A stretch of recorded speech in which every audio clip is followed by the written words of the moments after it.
কল্পনা করুন, এক সকালে গ্রামের মানুষ হঠাৎ দেখে মাঠের ভেতরে পড়ে আছে দুটি পোড়া দেহ। দেহগুলো এতটাই ঝলসানো যে চেনার কোনো উপায় নেই। আর ভয়ঙ্কর ব্যাপার হলো, দেহগুলোর মাথাই নেই। এটি কোনো সিনেমার দৃশ্য নয়, এটি বাস্তব। 2021 সালের এপ্রিল মাসে ভোলার চরফ্যাশন উপজেলার আসলামপুর ইউনিয়নে ঘটে যাওয়া ভয়ঙ্কর হত্যাকাণ্ড, যা আজও মানুষ ভুলতে পারেনি। 2021 সালের 8 এপ্রিল এই এলাকার মানুষরা এমন এক রক্তরঞ্জিত হত্যাকাণ্ডের সাক্ষী হল, যা শুধু চরফ্যাশন নয়, পুরো ভোলা জেলাকে শোকের আবর্তে আবদ্ধ করেছিল। সকাল হতেই এলাকায় আতঙ্কের ছায়া নেমে আসে যখন পুলিশ সুন্দরী খালের পশ্চিম পাশের একটি নির্জন বাগান থেকে দুটি আগুনে ঝলসানো মাথাবিহীন মরদেহ উদ্ধার করে। প্রথম দিকেই স্পষ্ট হয়ে ওঠে যে এই হত্যাকাণ্ড সাধারণ নয়। দুটি দেহ এতটাই বিকৃত ও ঝলসানো ছিল যে তাদের পরিচয় শনাক্ত করা প্রায় অসম্ভব মনে হচ্ছিল। তবে তদন্তে ধীরে ধীরে হত্যাকাণ্ডের প্রকৃত চিত্র ফুটে ওঠে। কয়েকদিন পর একই গ্রামের মহিবুল্লাহ বাড়ির একটি টয়লেটের সেপটিক ট্যাঙ্ক থেকে দুটি কাটা মাথা উদ্ধার করা হয়।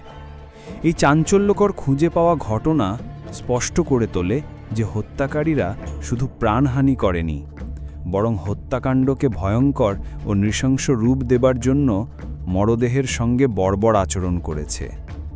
পুলিশ তদন্ত করে এবং ডিএনএ পরীক্ষার পর নিশ্চিত হয় নিহতরা হলেন চরফ্যাশন পৌরসভার 3 নম্বর ওয়ার্ডের বাসিন্দা দুই ভাই দুলাল চন্দ্র শীল এবং তপন চন্দ্র শীল।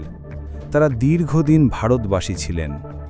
এই দুই ভাই তপন চন্দ্র শীল ও দুলাল চন্দ্র শীল হত্যার কিছুদিন আগে ভারত থেকে বাংলাদেশে আসেন। এবার প্রশ্ন ওঠে, কেন দুই ভাইকে এত নির্মমভাবে হত্যা করা হলো, আর কেন তাদের মরদেহ ছিন্ন মস্তক অবস্থায় পুড়িয়ে ফেলা হলো? নিহত দুই ভাইয়ের ছোট ভাই নিপেন চন্দ্র শীল অজ্ঞাত পরিচয়ের বিরুদ্ধে চরফ্যাশন থানায় হত্যা মামলা দায়ের করেন। তদন্তের নেতৃত্ব ছিলেন উপপরিদর্শক কামরুল হাসান। পুলিশের প্রাথমিক অনুসন্ধানে বেলালের নাম উঠে আসে। এবার প্রশ্ন ওঠে, বেলাল কেন দুই ভাইকে এত নির্মমভাবে হত্যা করল? এই প্রশ্নের উত্তর জানতে হলে আমাদের কিছুটা অতীতে ফিরে যেতে হবে। প্রায় 3 বছর আগে 2018 সালের দিকে তপন চন্দ্র শীল ও দুলাল চন্দ্র শীল তাদের পৈতৃক জমি বিক্রি করে ভারতে চলে যান। এই জমি ছিল তাদের পরিবার ও স্থায়ী পরিচয়ের একটি গুরুত্বপূর্ণ অংশ। মোট 56% জমি, যা গ্রামের অন্যান্য বাড়ির সাথে সংযুক্ত ছিল, তারা স্থানীয় ব্যবসায়ী মোহাম্মদ বেলাল ও তার শ্বশুর আবু মাঝির কাছে 20 লাখ টাকায় বিক্রি করেন। জমি বিক্রির প্রাথমিক অগ্রিম হিসাবে দুই ভাই মাত্র 3 লাখ টাকা গ্রহণ করেন। বাকি টাকা নেবার শর্ত হিসাবে রাখা হয় জমি হস্তান্তর ও অন্যান্য আনুষ্ঠানিকতা সম্পন্ন হওয়ার পর বাকি টাকা পরিশোধ করা হবে।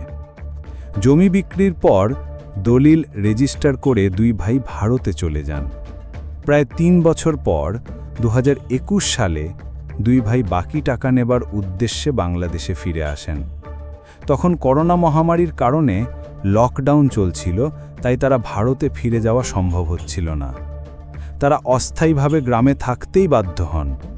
মোহাম্মদ বেলাল, যিনি জমির ক্রয়কারী ছিলেন, তখন থেকেই তার মাথায় জন্ম হয় এক ভয়ঙ্কর পরিকল্পনা। তাদের বাকি টাকা দিতে হলে তার আর্থিক ক্ষতি হবে, আবার জমির দখল নিয়েও সমস্যা তৈরি হতে পারে। তখন থেকেই তার মাথায় জন্ম হয় এক ভয়ঙ্কর পরিকল্পনা, যদি এই দুই ভাইকে চিরতরে সরিয়ে দেওয়া যায় তাহলে জমিও থাকবে, টাকাও ফেরত দিতে হবে না। 7 এপ্রিল 2021 দুই ভাই সুন্দরী খালের ব্রিজ সংলগ্ন নির্জন বাগানে পৌঁছন, ভেবে যে বাকি টাকা তারা পাবেন। কিন্তু সেখানে তাদের জন্য অপেক্ষা করছিল এক নির্মম জাল। ভাড়াটে হত্যাকারী শরীফুল ইসলাম এবং তার নির্দেশদাতা বেলাল, সালাউদ্দিন ও আবু মাঝি। 7 এপ্রিল রাতের অন্ধকারে দুলাল ও তপন চন্দ্র শীলকে গলা কেটে হত্যা করা হয়। এরপর তাদের মাথা ছিন্ন করে বাগানের একটি নির্জন স্থানে পেট্রোল ঢেলে দেহ পুড়িয়ে ফেলা হয়। হত্যাকাণ্ডের এই নৃশংসতা পুরো এলাকায় ভয় ও শোকের ছায়া নেমে আসে। পরবর্তীতে পুলিশ অভিযান চালিয়ে ভাড়াটে হত্যাকারী শরীফুল ইসলামকে গ্রেপ্তার করে। তার স্বীকারোক্তির ভিত্তিতে শৌচাগারের সেপটিক ট্যাঙ্ক থেকে দুটি মাথার খুলি এবং হত্যায় ব্যবহৃত অস্ত্র উদ্ধার করা হয়।